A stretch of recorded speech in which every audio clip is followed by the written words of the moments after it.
things to say with their own words. It was full of pride, and they exactly knew what to say otherwise. So congratulations to them once again. One thing we're going to talk about first is NIP. D-Man and Jat mentioned it right before they cut down to the interview, and that was practice. Maybe too much. Is there ever a point in time when it does become too much? I personally feel like, yes, you can practice too much because you get into bad habits, and you kind of need to take a step back and think about what you're doing sometimes, so you can get refreshment and you start playing in different ways. With that, how do you fix that? What do you do? Because you yourself said, you know, too many games on a champion, the bad habits. How is it broken? I think one of the best ways to break it is just take some breaks, go out with the team, have some fun for dinners or stuff like that, and just have a great time with the team overall instead of focusing only on the game. And I think that game showed us a lot. It depicted that goes a bit longer when the teams play to not lose. Not many people were playing to win there. It was a bit scary for both teams, but they both wanted the victory. The passivity of the series was, I think, the slowest of the entire weekend. You know, the first two games averaged 51 minutes a game. I think that one was in the late 30s, early 40 minutes as well. And it was interesting to hear that KMT was saying that the third game was the most difficult for them, but it was actually the clearest victory for them. They didn't get caught up. They didn't give away kills. They didn't look like they were at threat, you know, in a threatful position where they could get shut down. And it was very patient, slow play. I really want to touch on what Jat said as well, that these amateur teams, this amateur team KMT, played more patiently and slower than anyone else, because normally you see bloodbaths. Normally you see them all inning at a moment's notice. I think I can, I know I can. I did it in solo queue yesterday. And this time around, these guys played with patience, they played with control, and it worked in their favor. You know, Wickd, you scrimmed quite a bit against this NIP team before coming in. Did KMT do their homework correctly?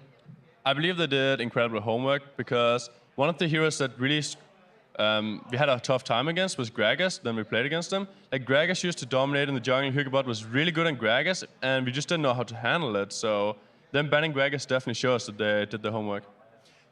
Coming into this matchup, not knowing much about a team, how do you practice for that? I think you don't always have to know everything about a team. One thing you have to do is just focus on your team and have different strategies, because they can research one of your strategies, maybe two, but if you have 4 or 5, they can't know all of them. Quick shot coming in, the Kale was a huge factor. A lot of people thought didn't need to be banned out, needed to be banned out. What's your take on the Kale? It's a difficult one, because Kale was such an influential champion in games 1 and 2. Eventually, NIP decided to ban it, you know, for game 3. Right. But I feel like that, in conjunction with the Amumu pick, is what I think cost them a lot. In game 3, it's almost like the damage was done. Hercubot didn't really have an impact. There wasn't any, you know, fast level ganks or anything like that. And Hercubot wasn't necessarily playing to the standard that we've seen him playing elsewhere. You know, when he was playing during the regular season, he was aggressive, he was getting ganks, he was making plays. And it felt like this whole team wasn't necessarily making plays. You know, you highlighted Zoro. He was playing well. He played solid. He was, you know, out-CSing Xaxus in the top lane. But that was it. That was it. That's where the sentence ends. There was no more pushes. And all credit to KMT. When they invaded for blue buff challenges, when they did pick team fights, it was always on terms that they were happy with.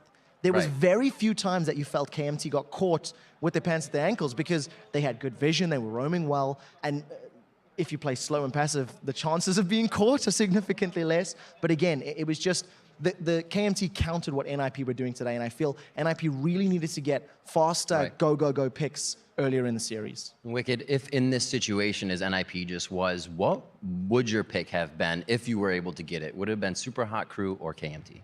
For me, like, we have been scrimming both the teams, and KMT is the only team out of all teams we've been scrimming that have a winning record against us, so I would definitely have chosen Super Hot Crew. All right, Trevor, looking at all these last few games, we always see new teams coming into the European scene, more so than not, getting flipped and flopped out. What's the lesson we can learn here? Really just seeing so much power from Europe. I think the biggest thing that we can learn from this weekend series, when I think of all the promotion series matches, is that decisiveness and aggressive play wins you games. Go look at the SK series. The first 2 games that they lost was because they sat back, played passive. They didn't do anything. Right. And when they did decide to, oftentimes it was too late, it was too far gone.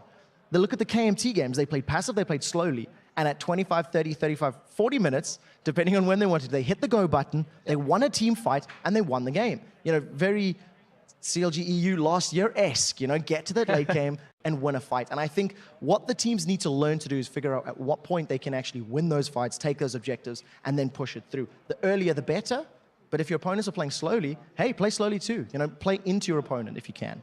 All right, well, Wickd, I'd like to thank you very much for hanging out with us today, sharing your wealth and knowledge, and giving us a little bit of insight into the games. Thanks for letting me be here. Absolutely. And now let's